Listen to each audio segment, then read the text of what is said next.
அனைவருக்கும் வணக்கம். இந்த ஜாமக்கோல் பிரசனத்தில் கரு உருவாகியிருக்கா இல்லையா அப்படின்னு கேட்குறாங்க. அப்போ ஜாமக்கோல் பிரசனமே ஸ்கேனே பார்க்க தேவையில்லை. ஜாமக்கோல் பிரசனத்துலேயே நமக்கு பதில் தெரிஞ்சிடும். இங்கே உதயம் கன்னி உதயம் 5ல் 6 இடம், அதாவது மகரத்தில் 6 இடம், உதயத்துக்கும் 6 இடத்துக்கும் 5, 9ல் குரு. இப்போது குழந்தை பற்றிய கேள்வி வருது. அங்கே எந்த பாதகஸ்தானமும் எந்த பாதகமும் இருக்கிற மாதிரி தெரியலை.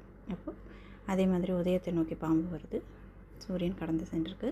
6டாதிபதி சனி ஆட்சியாகி மகரத்தில் இருக்கார். ஸோ இதெல்லாம் வச்சு பார்க்கும்போது கரு உருவாகி இருக்குன்றது கன்ஃபார்மாக தெரியுது. ஆனால் அந்த கரு நல்லபடியாக வளர்ந்து குழந்தை பிறக்கும், உங்களுக்கு நல்லபடியாக குழந்தை பிறக்கும் அப்படின்னு சொல்லியாச்சு.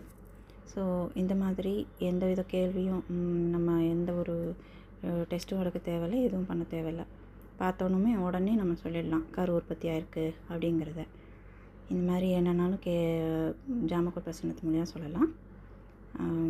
ஓகே, நன்றி, வணக்கம். எல்லாம் இறைவன் செயல்.